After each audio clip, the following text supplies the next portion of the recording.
lembro uma história, já tem um certo tempo, por volta de 2005, 2006, tinha um técnico do Fluminense, depois ele foi pro Vasco, não sei o quê, PC Guzmão.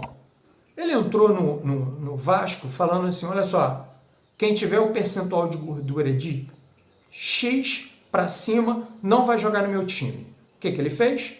No início do Campeonato Brasileiro, pontos corridos, ele botou todo mundo para treinar pesado. E os resultados apareceram. Por quê? Para eu jogar, para eu estar no time, eu tinha que estar com o meu percentual de gordura abaixo daquele estipulado. E aí o que ia acontecer? Eu tinha que me dedicar mais, eu tinha que me aplicar mais os treinamentos e tal. Naturalmente eu tenho um ganho em termos coletivos maior, porque é início de campeonato, então as equipes ainda estão ajustando a questão de carga, intensidade, volume do treinamento, ok? Tem a questão da pré-temporada que no Brasil ela não acontece, então muitos erros técnicos, muitos problemas de passe, chute a gol, deficiências coletivas. E aí o que ele fez? Ele introduz isso como filosofia do trabalho dele e ele ficou tipo 6, 7 rodadas do Campeonato Brasileiro na frente com o Vasco. Só que o time do Vasco não aguentaria ficar muito mais tempo com aquilo. Okay? E o que foi acontecendo? Logo quando começaram a surgir as primeiras derrotas, ele recebeu uma proposta de um time da Arábia e foi para lá. Porque ele sabia que era humanamente impossível conseguir botar esse time do Vasco na frente. Tá? Isso ele forçou o estímulo inicial, teve resultados satisfatórios, inicialmente falando, mas aquele resultado não iria se solidificar, não ia estabelecer para que o Vasco pudesse ser campeão.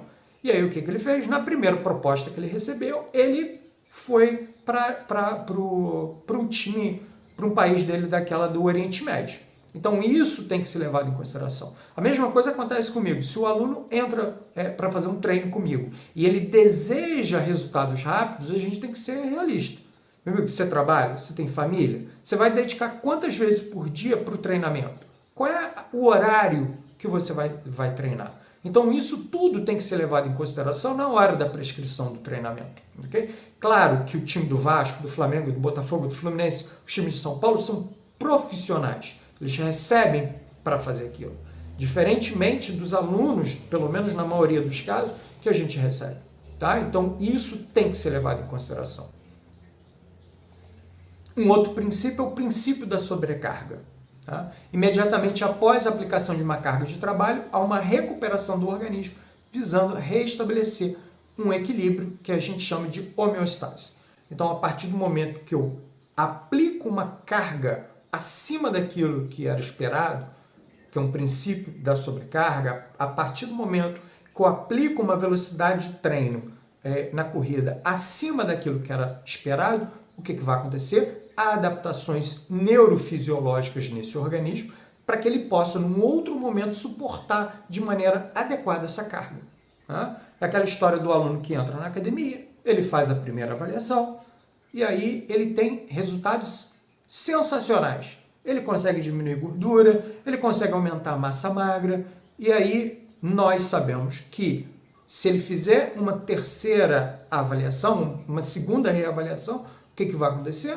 Esses resultados de ganhos não serão comparados com aquele primeiro ganho, porque estatisticamente a gente vai acabar diminuindo cada vez mais esse nível de ganho. Tá? Mas esse é o princípio da sobrecarga. Então, a partir do momento que eu aplico uma carga acima daquilo que era esperado, processos de adaptações neurofisiológicas irão acontecer e essas adaptações irão aumentar o meu nível, por exemplo, de força, o aumento da massa muscular, a redução da gordura corporal, a redução da pressão arterial, a redução da frequência cardíaca de repouso, pressão arterial de repouso, frequência cardíaca de repouso e por aí vai, tá? Então, isso tudo a gente tem que levar em consideração. Um outro princípio que a gente tem que levar em consideração, que é o princípio da interdependência volume e intensidade. Então, se o volume Se a minha intensidade está alta, logo esse volume, o tempo total de exercício, de treinamento, eu não vou conseguir manter, tá? Durante todo o período de treinamento. Se essa intensidade está mais baixa, então eu vou conseguir manter essa intensidade mais baixa por um período maior. Tá? Isso a gente tem que levar em consideração. Eu não consigo pegar, por exemplo, um recorde dos 5.000 metros e extrapolar no mesmo tempo, proporcionalmente, os 10.000 metros. Tá? Por quê? Fisiologicamente, eu tenho mecanismos de produção de energia diferentes, como nós vimos anteriormente. E isso vai influenciar nessa relação, nessa interdependência volume e intensidade. Tá? Isso, para quando eu prescrevo treinamento, eu tenho que levar em consideração também. Ele vai fazer uma prova daqui a 3 semanas, 2 semanas, 1 semana e meia, então a intensidade, teoricamente, ela diminui, mantém mais ou menos o volume para que essa resposta a nível de prova seja uma resposta boa, que ele consiga um tempo melhor. Tá? Da mesma forma, teoricamente, no início da preparação, eu aplico um volume maior do que, proporcionalmente falando, do que a intensidade. Por quê? Eu poderia entrar com intensidade? Posso. Qual o risco disso acontecer? É o mesmo risco que a gente já falou anteriormente quando a gente fala de HIIT, quando a gente fala de crossfit, quando a gente fala de corrida de rua, e aí ele vai correr ao seu máximo todas as vezes. A probabilidade dele sofrer uma lesão musculoesquelética aumenta consideravelmente.